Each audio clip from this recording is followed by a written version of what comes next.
Okay, Justin went ahead and went home. He had to go complete his honeydew list. But so I decided to hang out a little bit and come back into this back area. Just kind of hang out for a little while. I'm still intrigued by that Native American older gentleman that we ran across again, sitting there. He knows what's going on, and he's out here, and he's, for all I know, has established, some sense of communication with them. So it's good to know that, you find things out along the way that, other people know about the activity, what's been going on out here, the reports of the sightings. So it's been a pretty fun day. We didn't get any action, wood knocks and stuff like that, but hopefully I was going to change now that I'm by myself out here.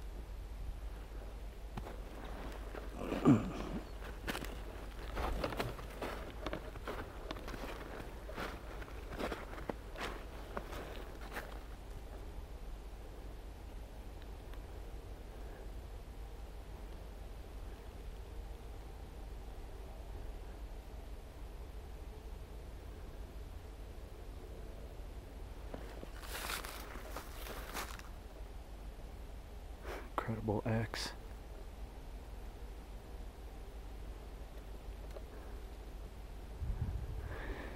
At this point, all I can do is just keep working and collecting still shots that show up from the video, and just keep spending more time in here, and hopefully with time they'll start to get comfortable with me. It took the Castle Rock clan a little while, I guess, to grow comfortable with me. Took a lot of steaks and liver and fruit and other gifts also, but that clan actually has a picture of me that I left. Okay, wood knocking.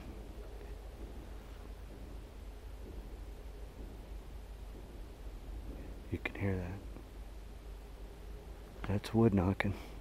Not way away, it's too hard for me to tell, but that's what that is. We didn't get that all day.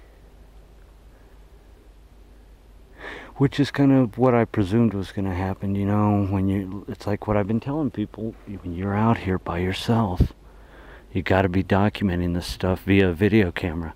Going out with large groups, even small groups, you're not going to get any action. They just aren't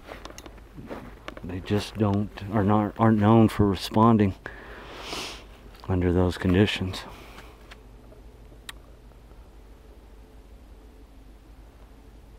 That's amazing. Piece of bark stuck there under this little structure.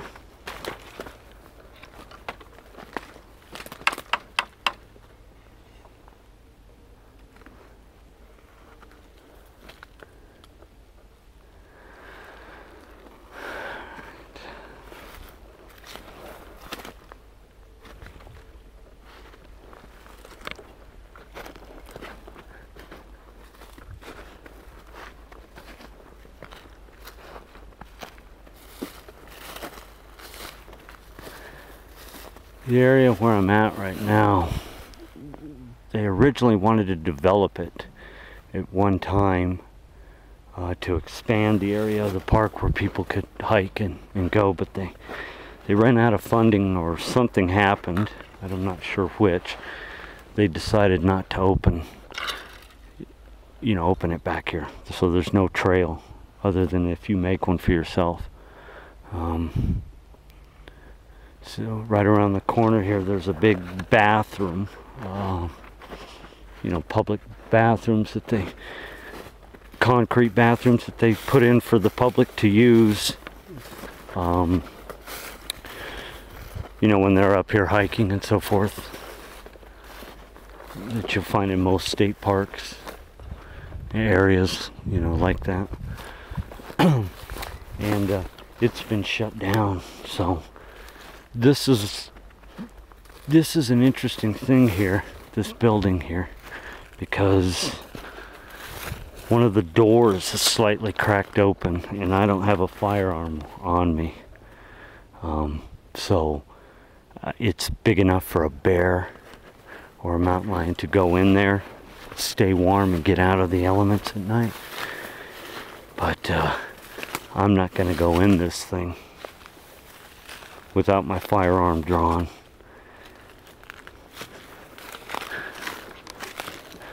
There could be anything in there.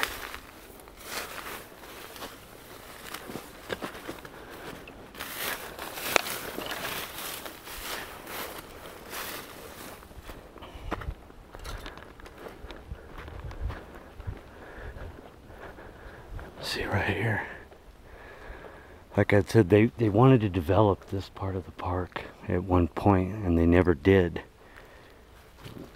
for whatever reason. But as you can see, these were originally designed as bathrooms, public restrooms in here, but they're not used at all. There's a big club sitting right outside of it. So see, the crack in that door is just big enough for a lion or a bear to go in. I'm not gonna do it. Looks like the women's side is completely sealed.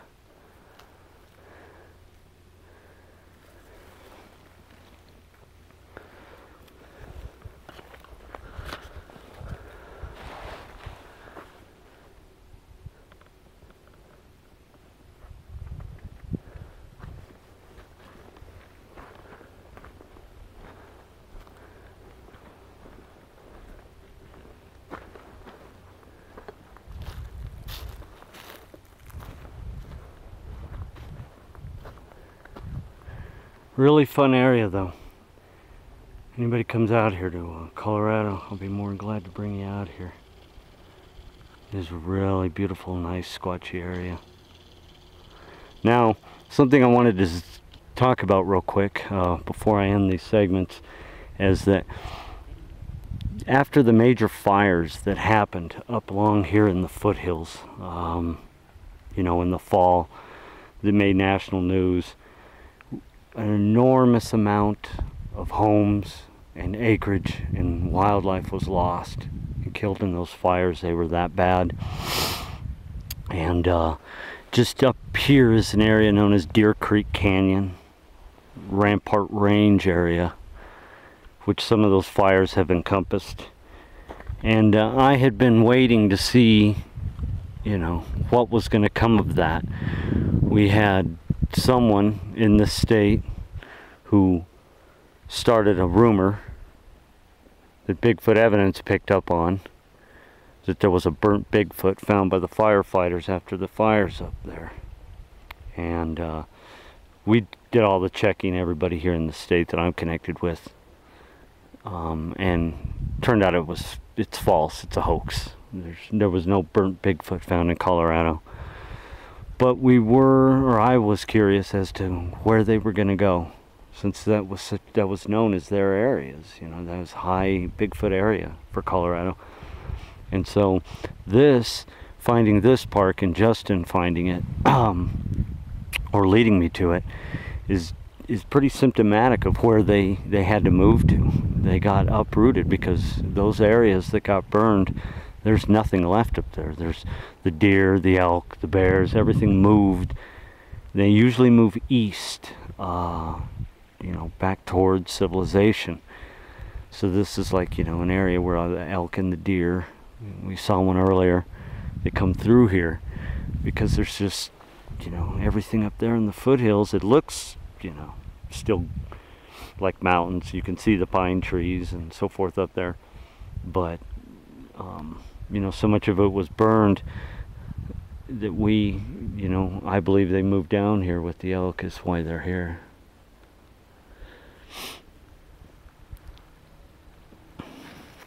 So we just have to do some more investigations and spend some more time out here. We're not going to be able to, you know, 2, 3, 4 trips isn't going to do it. It's going to take look at that. An enormous amount of work out here. I don't believe that, you know, we were talking, but I don't see them living out here. They could, but there's no cave accesses. So, you know, I suppose if they like living out in the open, it would work. Of course, they could always just sleep in that thing too.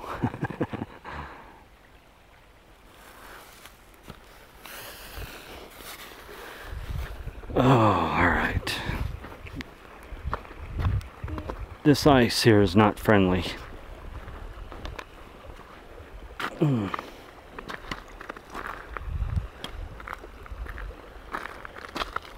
Huh. Didn't see the yellow Jeep there before.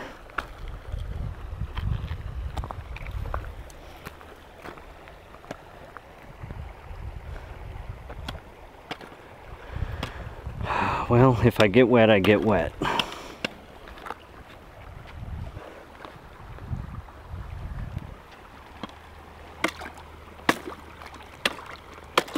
Yeah, you're gonna get wet. So I guess I'll just kill the camera for now. And that's a wrap for January 7th.